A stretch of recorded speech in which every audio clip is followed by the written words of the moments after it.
Hi, friends. I want to tell you about my newest book, Whose Permission Are You Waiting For? An Educator's Guide to Doing What You Love. Whenever I find myself answering the same questions over and over again, it usually means it's time to write down those responses as a resource. And this new book is born from conversations with high achieving educators just like you. Just like you and me, we all run into hard decisions, career choices, navigating complex situations. Where do we turn to determine whether or not we're moving in the right direction? Whose Permission Are You Waiting For? An Educator's Guide to Doing What You Love is a 20-chapter book guiding you through the stories, insights, research, reflections, and applications for your way forward. Pick up your copy today for coaching on your leadership road ahead. You can find Whose Permission Are You Waiting For? An Educator's Guide to Doing What You Love at my website at williamdparker.com/books or wherever you purchase your books. Hi, Principal Matters listeners. This is Will Parker along with my co-host, Dr. Jen Schwanke. And before we jump into this week's episode, a wonderful interview with my friend, John Marinucci, we're going to answer a question of the week. And Jen, the question of the week is supported by Summer Pop's math workbooks. Principles: when students practice math over the summer, math scores go up. What is your summer math plan this year? A great way to start is by ordering free summer workbook samples at summerpopsworkbooks.com. Jen, this question actually came from a graduate class that you're leading. So why don't you set the stage for why we pulled this question in? Right. So the course that I teach at The Ohio State University is called Human Capital Management, which is a fancy way to say how to handle people if you're a principal. So I asked the students for a whole list of questions, honestly, that they are going to ask you, Will. Will is going to jump in as a guest to my class actually this evening, the evening that we're recording.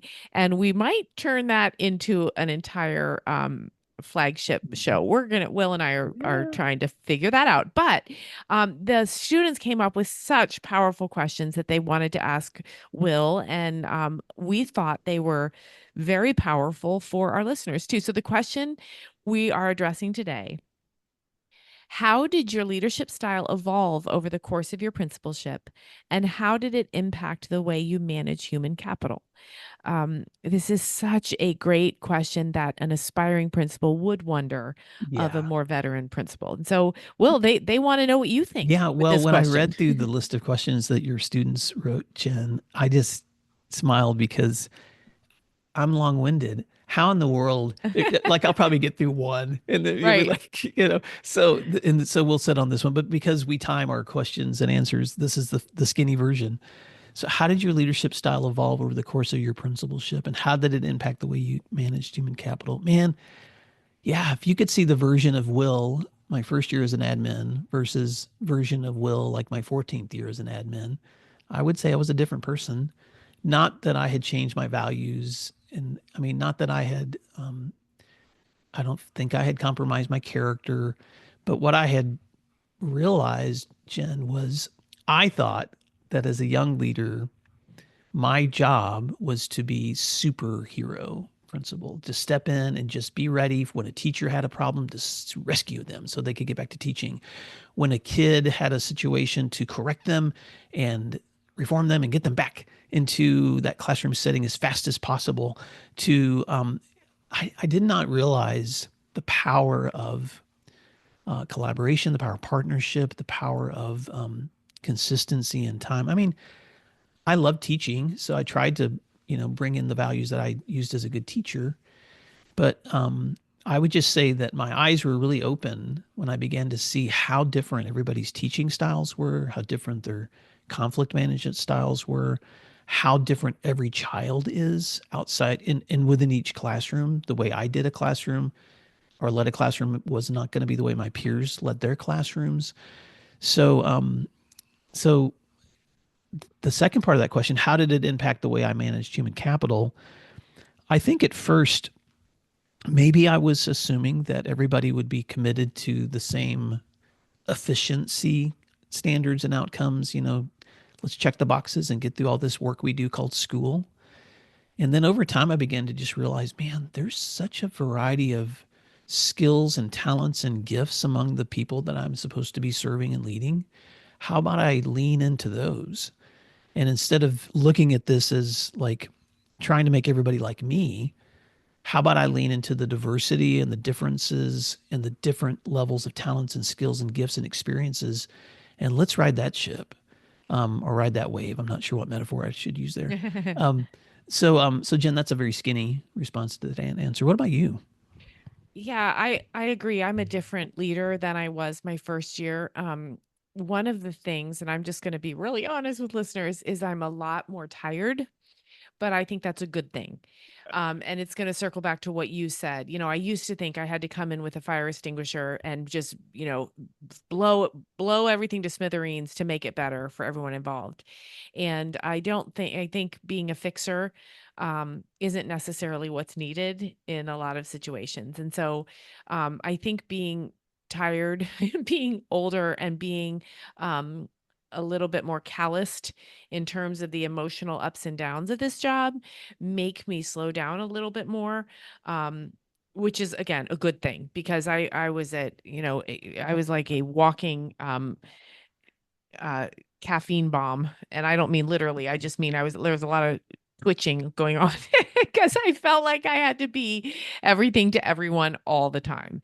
And I think over time I've um gained the respect and faith in others' expertise. And I absolutely know that just because it's not done the way I would have done it doesn't mean that it's wrong. I used to struggle with that. I used to think, well, I have to have my hand in everything or it won't be done right. And I am not like that anymore at all. And what that says is managing people, managing human capital is much more collaborative now than it used to be. Yeah, I love that. I'll just end with this thought, since I know we try to keep these short. Um, if your goal is to lead and manage in a way where you'll have no regrets, you will be quickly disappointed, because that's impossible. You're human. And Mhm. so, and you will grow over time. And so, whatever version of yourself you are right now, just be comfortable with that, and lean into that in whatever leadership role that you're stepping into. But just take a moment to breathe, and take a step back and realize that the ability for you to do the responsibilities you've been given is not because of the title. It's Mhm. because of the commitment to the values and the operations and the systems and the people, that are going to help you complete these things together. So, man, Jen, that's a hard place to stop, but Yeah, yeah. what a We have to stop. We've got a great we, interview coming up. we do, and I know you guys are going to love this interview, because John Marinucci is at the end of his career as an educator, and he's going to give you just some wonderful insights to the lessons he's learned as a legacy leader. And Jen and I were talking before the recording that John has this amazing Australian accent. So John, thank you for letting us just be in the room with you and learn from you. But also, Jen and I like to geek out whenever we're around really cool accents. So Yes. we're looking forward to it. So Principal Matters listeners, if you want other free resources like this one, you can always check them out on my website at williamdparker.com. And Jen, how can they stay connected with you? They can find me at jenschwanke.com. Hi, everyone. I'm Dr. Jen Schwanke, and I will be hosting a summer masterclass to be held on June 3rd at 11 a.m. that focuses on managing school conflict.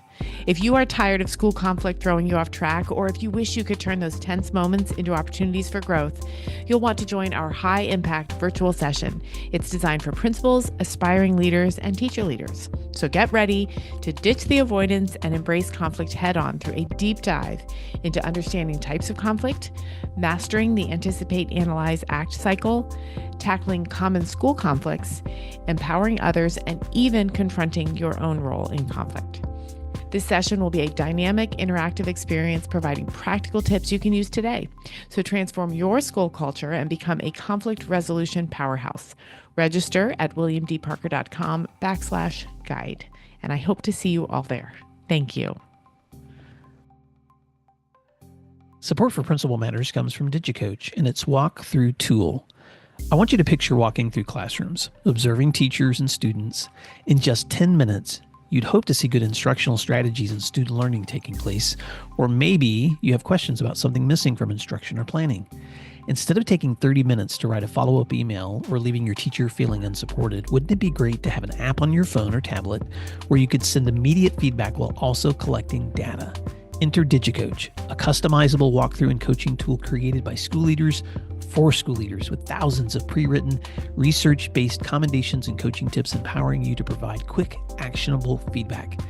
DigiCoach is not an evaluative tool. Instead, it is an easy-to-use feedback and coaching tool, an efficient way to store your notes and collect data for improving student outcomes right in your hands. It can be used on iPhone, Android, or tablets and includes speech-to-text functions. Make the most of your walkthroughs with a tool that saves you time and enhances meaningful feedback to your teachers. Go to digicoach.com to learn more, and please tell them Principal Matters recommended you check them out.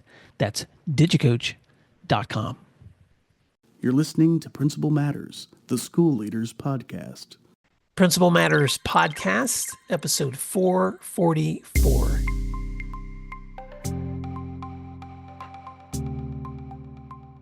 Hi, friends. This is Will Parker, host of Principal Matters, the School Leaders Podcast, where each week we bring you inspiring, innovative, and imaginative ideas for your own school leadership. This week, I'm talking to my special guest, John Marinucci, about leading with simplicity and harmony. John Marinucci currently serves as principal of St. Francis College, a role he has held since 2019. St. Francis College is a contemporary Catholic school located in Logan City on the southern edges of Brisbane, Australia. The institution is deeply rooted in Franciscan values, emphasizing simplicity and harmony in its educational approach. Before his appointment as principal, John was the head of campus for grades 7 to 12 at St. Francis College. His leadership experience also includes significant roles at Carmel College in Thornlands and St. Mary's College in Ipswich. John holds a Master of Educational Leadership from the Australian Catholic University, a Bachelor's of Business Accountancy from the Queensland University of Technology, and a Diploma of Teaching from Mount Gravatt College of Advanced Education, now part of Griffith University. Outside of his professional life, he enjoys crosswords, Sudoku, camping, and spending time with his wife and 3 adult children. John Marinucci, welcome to Principal Matters Podcast. Why don't you fill in the gaps on that intro and tell listeners something else they may be surprised to know about you?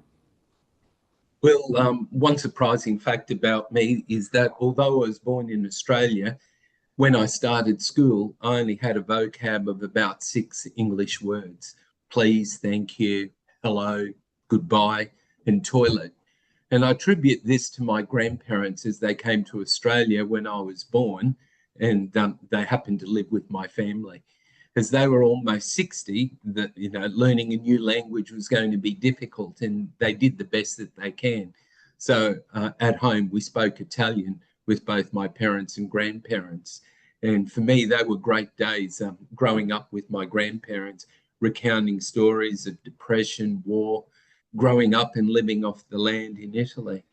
And some people know that, and as you've mentioned in the intro, that I love caravanning and winter camping in particular. And I love exploring the outdoors and seeing the beauty in nature and creation. And for me, caravanning is a form of relaxation and inspiration as well. And at the end of the day, nothing beats looking into a campfire and pondering about life with a glass of red in hand. Oh my gosh. You just painted a picture for me, John, that I want to be in. So let's just go ahead and set the aspirations that someday you and I will sit by a fire and sip a glass of red and enjoy that moment of beauty and simplicity and harmony.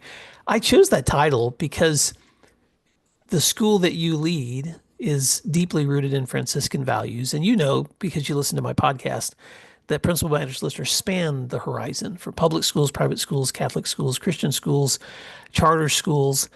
So before we dive into some of the questions I want to ask you about leadership, first of all, I just want to say thank you. You reached out to me as a listener, a longtime listener of the show, and are doing me the honor of jumping in on an early morning for you in Australia and a late afternoon for me here in the US.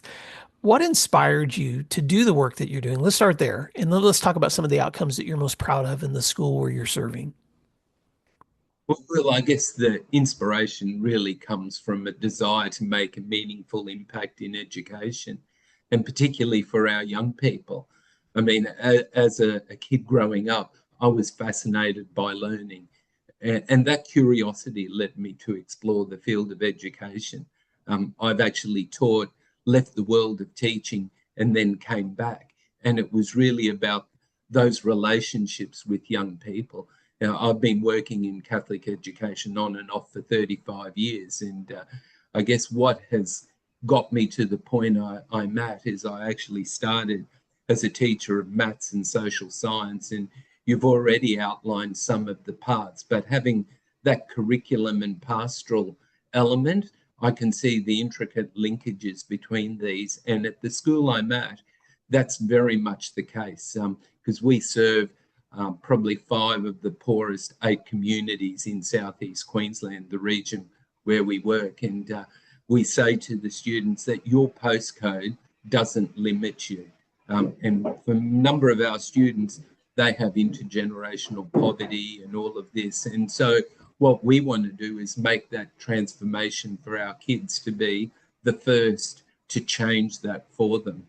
So whether it's seeing a project or seeing months of hard work and seeing that personal growth in students, or even our school leaders, that's what really inspires me to come to work every day. And that's a testament to the power and dedication of the people that we have on our leadership team as well. I love that. Thank you for that, John. Now let's talk about the uniqueness of what you do in the school that you're serving now, because for some leaders they may not be familiar with the work of a Franciscan school. So talk about how the values, and these are the words you use that I put in today's title, simplicity and harmony, have become a part of the educational approach that's so important to the work that you guys do. And what does that look like in the practices happening in your community? Well, we're a diverse, multicultural community. We've got about 50 different cultures, and we form part of Brisbane Catholic education. So in essence, Catholic, and St. Francis of Assisi, being Catholic, is the school that we're sort of named after as our patron saint. However, having those many different cultures, we have about 20 different faith traditions. So we try and be very welcoming. And we know what happens worldwide when we have a number of different cultures and different faith traditions, the potential melting pot for quite a bit of disruption. And so for us here at the school, it's very important for our kids to live those words of St. Francis in simplicity and harmony. So it's not only about what St. Francis did many years ago, but it's actually putting it into practice today. So the different cultures, and I know that in certain parts of Australia or the world where you've got all these cultures coming together with various hotheads, that it's a problem. And so for us here at the school, I didn't go into education to be a circus ringmaster or a firefighter with a hose. So we train them very early that we've got to get on, and that's our way of doing business, about simplicity and harmony. And simplicity is a good way to live life. I mean, we have so many things that we try and materialize with and clutter our lives, but pruning back and decluttering it all. And what is the essence of simplicity? And for me, that works quite well, because that's why I do love going caravanning, because it's about that simplicity. It's in harmony with nature. And part of what St. Francis was on about was, well, he is the patron saint of animals and ecology and the environment. So works perfectly. So I want to sit here for just a minute longer, because Principal Matters listeners know that sometimes I like to get philosophical. So at the risk of diving into something that may be too rich theologically or philosophically, I want to stay really practical here for a moment, John, because simplicity is something that keeps coming up in my conversations with leaders. And here's how it comes up. So often when we're looking at how to manage, for instance, campus-wide school learning, Or perhaps we're having conversations about how to build cultures where people trust each other and want to work together. Or maybe we're trying to build systems that we can rely on that will make school a place where students and teachers can anticipate in advance what's going to happen without chaos. So those are the scenarios in which you step into every single day. And I've I've come to this place in my conversations with leaders, right? And if I'm repeating myself, listeners, forgive me, but I just want to sit here with you, John, where I'm often hearing myself saying, if you're searching for a solution that's going to make things easier, you're probably going to be disappointed. But if you're searching for a solution that's going to make things simpler, then I think that's a better possibility. And so I want to sit there with you for just a moment because I think sometimes we confuse easy and simple. I'm curious, what thoughts would you add to that? Well, I guess even the reverse is quite true. The whole complex issue, things can be complex, but they don't need to be complicated. And so the whole idea of keeping it simple and easy is so important. At times we overcomplicate solutions to things, and I guess when I'm looking at things here at the school, at the local level, we go, well, we've got an issue around this. What can we do? But in doing that, I try and put 2 or 3 things as the solution for that. So we go with one idea, we're tackling a number of different things rather than having one focus, one solution, one focus, one solution. You've got one solution that attacks a number of different foci. I would love to hear an example of that because if I'm hearing you correctly, even when you are trying to approach finding solutions, you're trying to avoid the complicated. You're not afraid of the complexity. But if I heard you correctly, are you saying that you're trying to also avoid just looking for one answer, that you're trying to avoid the binary, that you're looking for something that may be more nuanced? Well, that's probably quite true. Say, for example, one of the things that we often have here is that when we call parents, we find that the number that we have on our data system isn't correct. And even though we ask parents to update that, then, it doesn't happen. Or they see the school number come up on their mobile phone. They go, oh, no, we're not answering that call. So one of the things that we try to also do is to improve, I guess, part of that parent relationship, trying to get those phone numbers correct, at the same time recognizing students who are doing good things. So we introduced this little certificate where we called it the Great Griffin. And so we would have teachers nominate students, and then I would get them into my office. We would call home, and as a parent, who doesn't love to hear that their kids are receiving some certificate, I guess, or recognition, rather than doing the reverse, where we would say, oh, we're calling home because little Johnny was misbehaving, etc. So we're calling home with some good news. And then we find, oh, sorry, parent didn't take the call, and then I would leave. So I would normally start off and then hand over to the student. And so for some of those parents, we go, oh, I'm sorry, we missed you at this point in time. We did, if the number's not right, please let us know because we would love you, to hear all of these things. So we're tackling student recognition, trying to update parent data around their phone numbers, and also giving that immediate feedback to parents about the good things their kids are doing. So that's just one example where I do one thing. Yeah, what a brilliant example, John, of being able to approach several different solutions from more than one angle. So I want to recognize good student behavior, not just correct poor behavior. I want to make sure we increase parent participation and contact, not just when things are going badly, but also when things are happening. Let's take a moment to thank our sponsors, and then we'll be right back. Principals know a strong school starts with a strong team, making sure teachers feel heard, supported, and valued. But in a busy school year, it's easy to miss how your staff is really doing. That's why I'm excited about Alpaca, a new way for school leaders to listen to their teachers and support them well. It all starts with one simple question: how are you doing? And how easy is that? Alpaca's quick pulse surveys give teachers a way to share honest feedback, no long forms or 1 to 5 scales, just meaningful insights that help you know where to celebrate and where to focus. And celebration, Alpaca makes it easy. Each month, Alpaca delivers a teacher celebration kit with care packages, recognition ideas, and fun activities. It's effortless for principals and ensures teachers feel heard and celebrated. With Alpaca, your teachers will feel heard and you will feel like a stronger leader. Make a real difference in your school's culture at alpacapacks.com/Principal Matters and get 15% off just for Principal Matters listeners. That's alpacapacks.com/Principal Matters.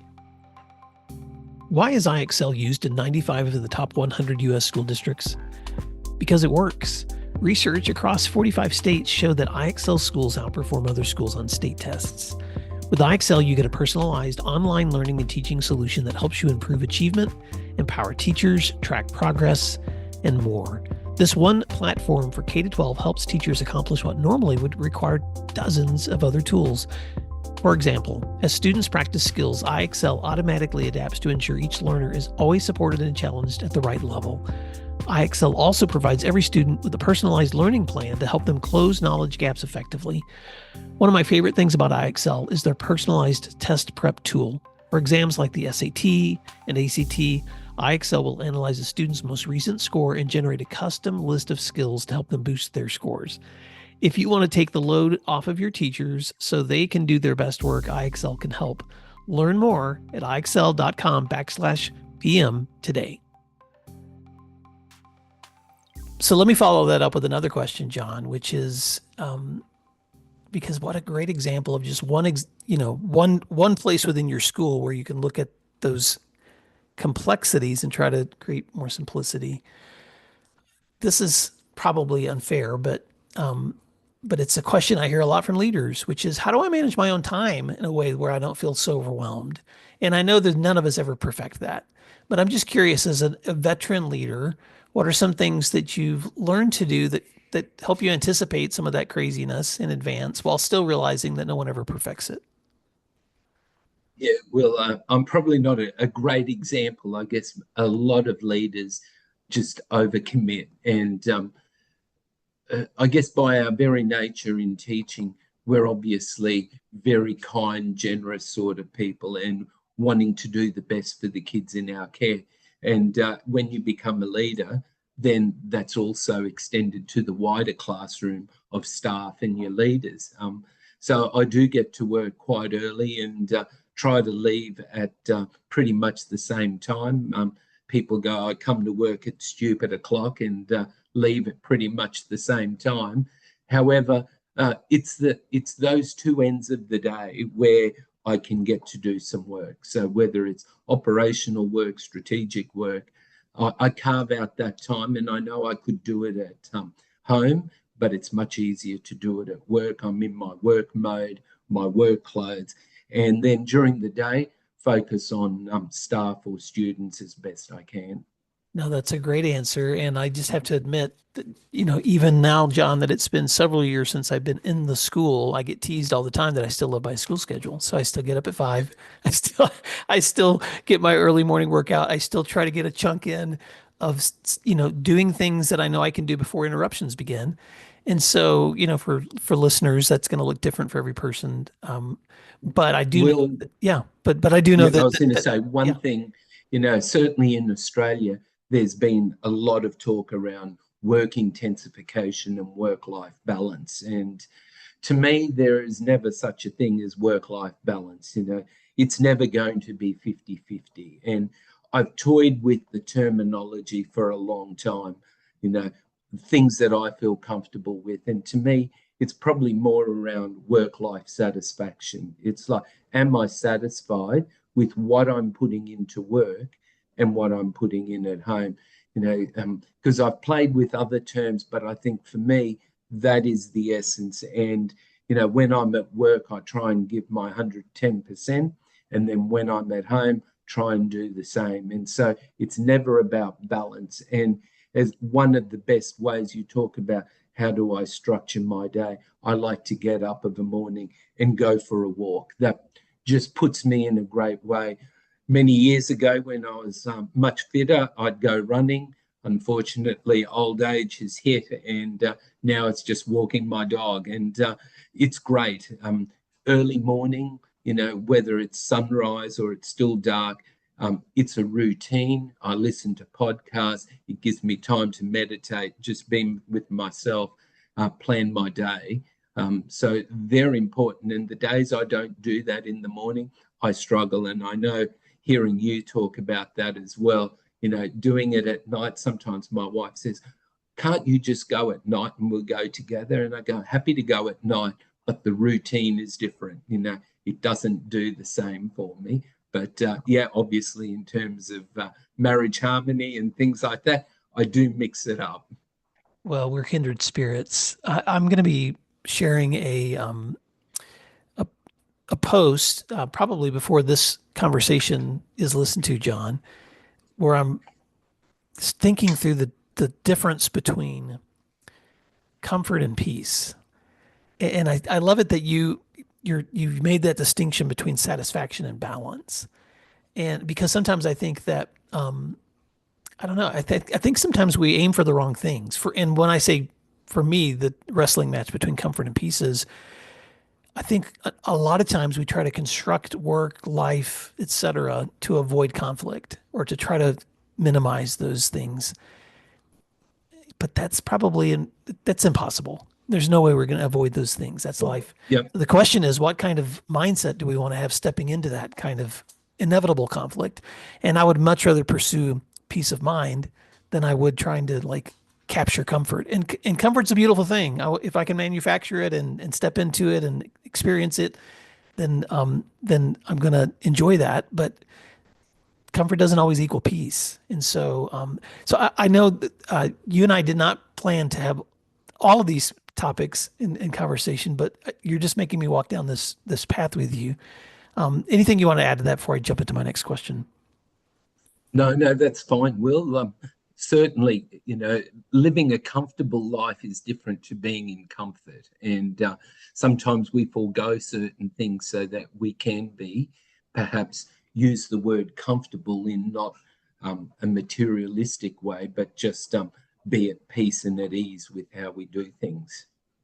Now, this is where I want to go next in this conversation, John. You are a veteran leader and also a student of your own work. You listen to podcasts. We talked before the show that you listen to not just my podcast, but you listen to a lot of the same people that I listen to in education podcasting, Danny Bauer and Jethro Jones and others. But I'm just curious if you were able to share with listeners some of those takeaways in your leadership experience that have been helpful for you. I like to call this you're sharing with another leader and you have an opportunity to give them some ideas of things that they could take with them to apply to their own leadership. What are some of those things you've held on to as you've learned over the years? The things that have worked for John in applying ideas to leadership that turn into better service for students and communities? Well, I don't think that I hold any monopoly on these sorts of things. These are, I guess, over the many years, you perhaps experiment or try some, and you know that these work for you. As a classroom teacher, you may team teach, etc.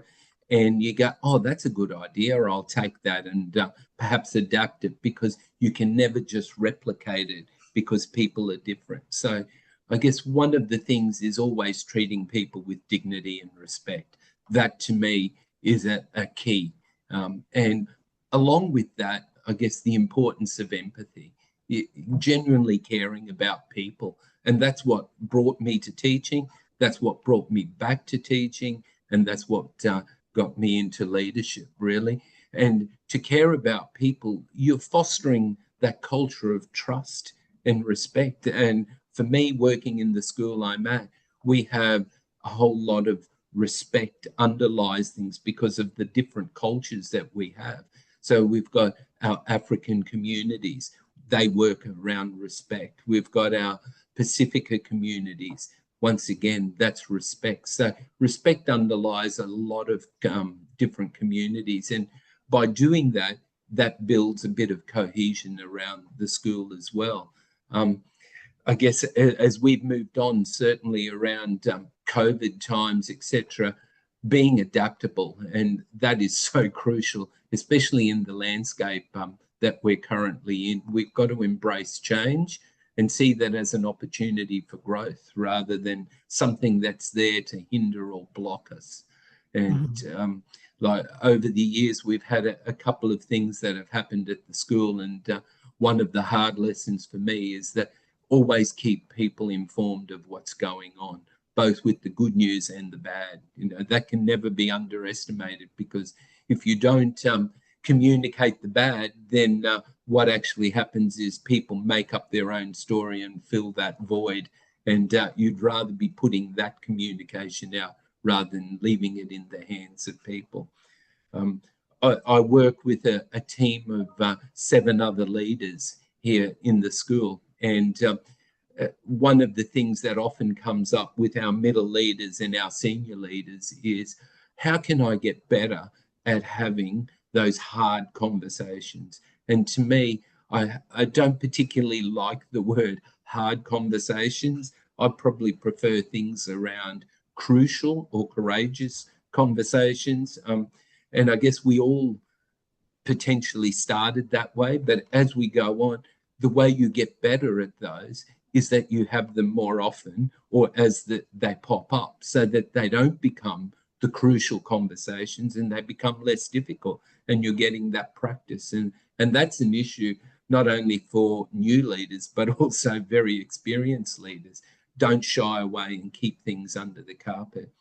Will, you mentioned that I listen to podcasts. You know, I love being a learner. You know, it's all about that improvement, but it's no point reading, listening to podcasts if we don't enact those things. So it's important to listen to those things that are happening worldwide or even locally, but to implement. So it's never enough to just go, oh yeah, I've listened to that.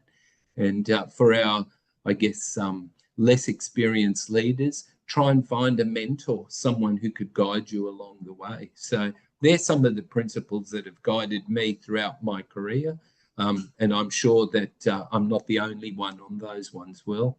Oh my goodness, John, that was so rich. And I'm hoping as you step into whatever the next season is, that you write those down and then go ahead and publish the book by John Marinucci, because every one of those is a chapter. Treat everyone with dignity and respect, create empathy and foster trust, be adaptable, keep people informed of what's going on so they don't create their own narratives that can often be negative, while working with others.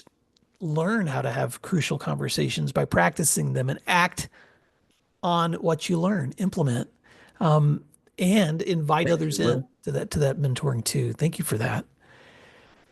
Let's My pretend for a pleasure. moment. Let's pretend for a moment that you're addressing a newer leader who's anticipating some major change, because you've been involved in enough transitions that you know how scary it can be, or sometimes concerning it can be when you're stepping, and sometimes thrilling to step into something that's new, where you're wanting to a new season, a new role, a new responsibility, and you've had those changes too. What are some things you would say to that leader who's thinking about change as part of the reality that they're facing? About someone who's going to end up in leadership, you mean, Will? Let's speak to that person. Yeah. Um, for me, you've got to have a vision or create a vision that inspires and rallies people around you. And it's got to be compelling so that people have a direction and a purpose. And in doing that, trying to get that collective investment from people. And, you know, I mentioned before communication. Well, communication is vital with your staff team as well. So for any of these people intending to do that, that's important. Have those conversations in that strategic space where you can analyze problems. The world of education today is I guess, very different to when I stepped into the early 80s. Back then, it was just basically you taught, and there was a lot of scope and leeway for a number of different things to investigate. Whereas now, the world of education has become almost business-like. So having an understanding of business and ethical and legal skills for people, understanding financials or applying relevant policies around HR or laws, so familiarize yourself with those sorts of things. That will also hold you well for leadership journey. We talk about communication, and communication is not one way. So it's not me communicating with staff. So it's not a dialogue, it's more a monologue. And so effective leadership is very much rooted in that whole interpersonal connection, and invest time in getting to know your staff. When I first started here, one of the things I did was I talked to all the staff members, and some of the people in my team said, well, John, don't you know that's going to take you a lot of time? I go, yeah, I do. We're happy to help you. I go, thank you. And next year you can talk to them. But I want a real sense of people, getting them to find out about, the school, what's their desires, etc. So invest time into that. And people may see that as, those days are long, and they're wasting time. It's never wasting time finding out about people, their family, what are their burning issues for the school. And in all of that, you get to know people, you get to know the school, and you get to know a direction that a number of key stakeholders would like to go. And don't be frightened from failures. Part of being a leader is you've got to have that protective bat wings. You cannot harm me. Building that resilience and staying positive, because people are constantly looking at you as the leader. And if you're demoralized, and they go, well, what hope is there for us? So you've got to give that strong front that we go, yep, this didn't perhaps go as well as we thought. However, these are the key takeaways that went well, and how we'll move forward in that space. Wow. All right, John. If Principal Matters listeners, if you would like to rewind that 5 minutes and just listen back to all of those the feedbacks that John just gave, you're going to walk away richer because of the conversation. John, as we wrap up, I want to speak also, and I know everything you said right then just also applies to every leader, but I want to speak directly to the veteran leader before we wrap up today too. That person who's been doing this work a while, that person who may be looking at the end of their career in school, and let's bring it full circle. What are some things you would have them keep in mind if they want to continue to lead in a way that both embraces harmony and simplicity, while at the same time holding on to the values that you think are really important for veteran leaders to keep in mind too? What thoughts would you add? And then I'd like you to let listeners know how they can connect with you, because I know there's someone listening right now that's like, I want to be friends with John, and they're going to want to know how to find you and how to connect with you. Sure. Well, I guess you must know me quite well, because I'm in that twilight zone at the moment.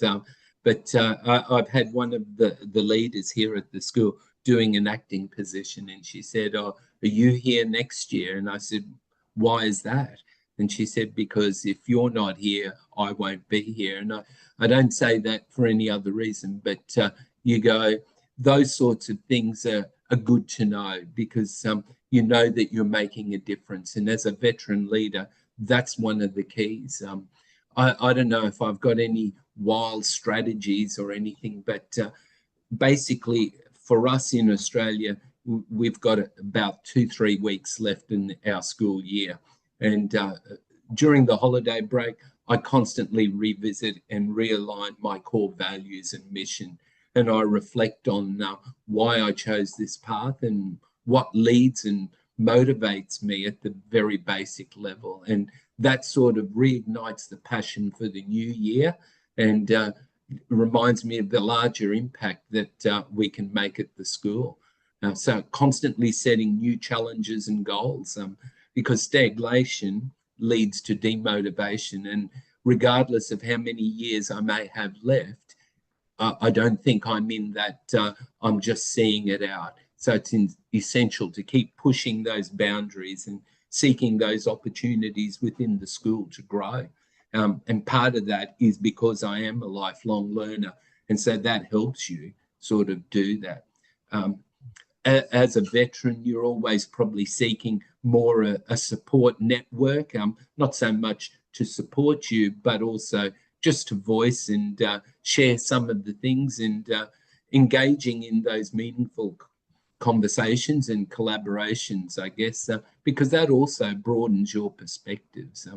Having a real passion for the work, because this isn't a job. Whether we're talking teaching or leading a school, it's a calling, it's a vocation. And people who are in it for the long term have that as the basic elements. Every day is different. Every day is a new challenge.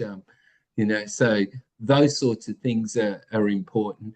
And the longer you're in the game, probably the more you need a sense of humor, because that will get you through many a situation, whether it's a tough day or just going, I can't believe that, you said earlier about writing a book. That's never in my game plan.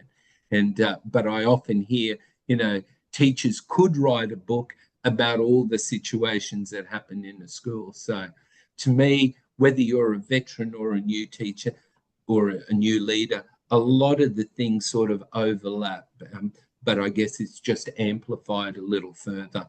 To stay connected with me, I guess probably the best port of call is LinkedIn, where I regularly share insights on leadership, behavior management, pedagogical strategies, and that's where I engage with my community. So feel free to reach out via email or through LinkedIn, and certainly happy to look at interacting and inquiries from your listeners.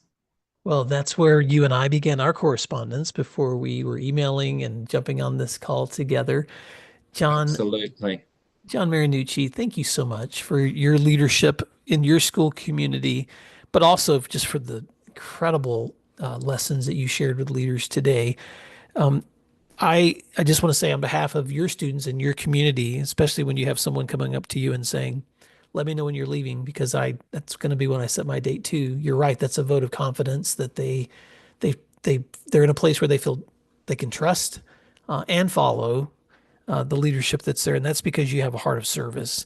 So Principal Matters listeners, as we wrap up, I just want to encourage you to think about what's one thing from our conversation with John today that you can apply to your work. Maybe that's setting a new challenge. Maybe that's finding a support network of others who can encourage you in that work that you're doing.